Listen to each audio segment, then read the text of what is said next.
So latest breaking news చూస్తున్నాం. పంజాబ్ చండీగఢ్లో వైమానిక దాడుల సైరన్లు మోగాయి. ఉదయం 9:30 గంటల ప్రాంతంలో బ్లాకౌట్ ప్రకటించారు. అత్యవసర పరిస్థితిని దృష్టిలో ఉంచుకుని సైరన్ శబ్దాలకు వెంటనే స్పందించి అన్ని లైట్లను ఆపివేయాలని సూచించారు పోలీసులు. కేవలం లైట్లను ఆపేయటం కాదు, ఎలక్ట్రానిక్ గ్యాడ్జెట్స్ను కూడా స్విచ్ ఆఫ్ చేయవలసి ఉంటుంది. జనం బయట లేదా ఇళ్ల పైకప్పులపైకి వెళ్లొద్దని కూడా చాలా సీరియస్ వార్నింగ్స్ ఇచ్చారు. ప్రస్తుతం మనం చూస్తున్నాం లేటెస్ట్ బ్రేకింగ్ న్యూస్. పంజాబ్ చండీగఢ్లో వైమానిక దాడుల సైరన్లు మోగాయి. ఏ క్షణమైన వైమానిక దాడులకి పాక్ ప్రయత్నించవచ్చన్న సంకేతాలు ఇస్తూ ఉన్నారు. సో మరోపక్క భారత ఆర్మీ సర్వసన్నద్ధంగా ఉంది.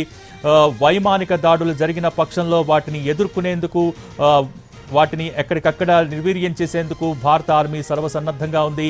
పంజాబ్ చండీగఢ్లో వైమానిక దాడుల సైరన్లు అయితే ప్రస్తుతం మోగాయి. ఉదయం సరిగ్గా 9:30 చండీగఢ్లో వైమానిక దాడుల సైరన్లు మోగించింది భారత ఆర్మీ.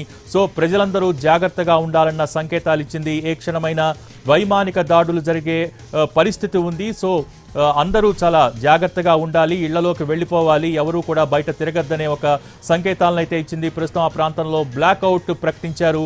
అత్యవసర పరిస్థితిని దృష్టిలో ఉంచుకుని సైరన్ శబ్దాలకు వెంటనే స్పందించి అన్ని లైట్లను కూడా ఆపివేయాలని సూచించారు పోలీసులు. అలాగే కమ్యూనికేషన్ వ్యవస్థకు ఉపయోగించే గ్యాడ్జెట్స్ కావచ్చు, ఎలక్ట్రానిక్ ఐటమ్స్ కావచ్చు, ఏవైతే సంకేతాలను విడుదల చేస్తాయో వాటినన్నింటినీ కూడా ఆపివేయాలంటూ ఈ బ్లాక్అవుట్ ఉద్దేశం. సో బ్లాక్అవుట్ సిచ్యువేషన్ అయితే ప్రస్తుతం ప్రకటించారు.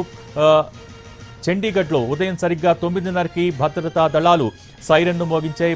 జనం బయట లేదా ఇళ్ల పైకప్పులపైకి వెళ్లవద్దని సూచించారు. ఎన్టీవీ స్క్రీన్ పైన చూస్తున్నాం మనం ఉదయం ఉన్న సిచ్యువేషన్స్ని ఎన్టీవీ స్క్రీన్ పైన చూస్తున్నాం. అయితే ప్రస్తుతం మొహాలీలో ప్రజలు ఇళ్లలోనే ఉండాలని ఆదేశాలు జారీ చేశారు.